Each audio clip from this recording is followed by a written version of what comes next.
আসসালামু বন্ধুরা, আমি আছি একটা মসজিদের গেটে। তো মসজিদের গেটে বসা আছে একজন প্রতিবন্ধী বোন। তো সবাই জোহর নামাজ পড়ে বের হয়ে গেছে। তো উনি গেটে বসা আছে, হাত পেতে আছে কিছু সাহায্য সহযোগিতার জন্য। আমি দেখি উনি কথা বলতে পারে কিনা। আসসালামু আলাইকুম বোন।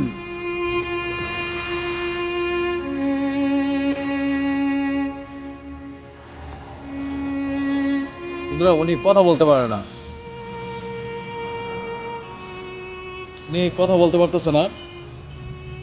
উনি কিছু হাতের ইশারায় বা মুখের ইশারায় উনি কিছু বোঝাতে চেষ্টা করতেছে। এই যে বোন, আমাদের তাকান, আমাদের তাকান খাওয়ার জন্য। তো উনি সাহায্য হইতে চাইছে খাওয়ার জন্য। এখানে কেউ আছে? কেউ আছে?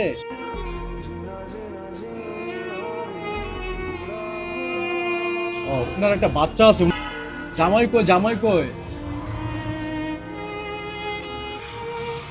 আচ্ছা, আমার মনে হইতেছে যে উনি হয়তো আমার কথা বুঝে, কিন্তু উনি কথা বলতে পারে না, জামাই ছেড়ে চলে গেছে। এই মসজিদে যারা মুসল্লি যারা আসছিল, ওনারা নামাজ শেষে বা মসজিদে ঢুকতে কেউ 2, 4, 5, 10 টাকা দিয়ে হয়তো ওনাকে সাহায্য সহযোগিতা করতেছে। তো এই প্রতিবন্ধী বোনটি হাজবেন্ড তাকে ফেলে চলে গেছে। তো যেহেতু একটা বাচ্চা আছে, তো এই বাচ্চা নিয়ে কিন্তু তার এই জীবন বাঁচার লড়াই, এই জীবন সংগ্রামে বেঁচে থাকার জন্য আসলে সে পরিশ্রম করে যাচ্ছে। তো এই যে আচ্ছা, কিছু পাইছে? পাইছে কত টাকা পাইছে? 40 টাকা পাইছে। আচ্ছা, বাসা কোথায়? মানে যেটা বোঝাচ্ছে যে আমি আছি একটা গাজীপুর বোটবাজার এরিয়াতে।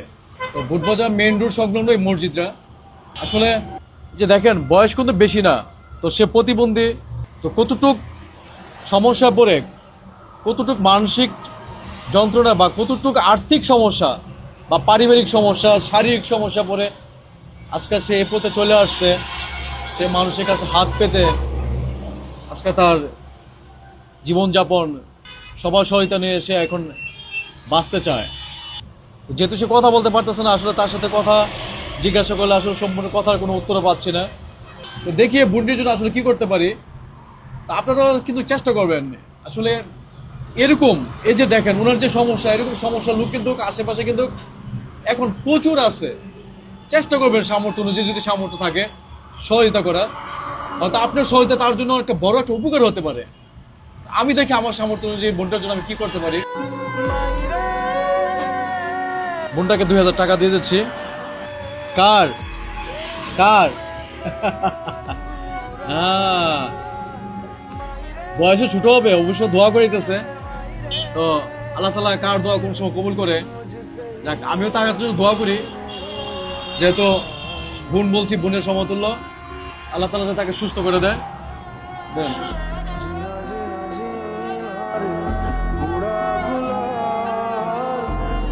ঠিক আছে, ঠিক আছে, থাকে না, সবাই তার জন্য দোয়া করবে না। আচ্ছা আচ্ছা, দেখি পরবর্তী আপনার আসলে আমার বোনের সাথে দেখা করবো আর কি। ভালো থাকেন। আসসালামু আলাইকুম।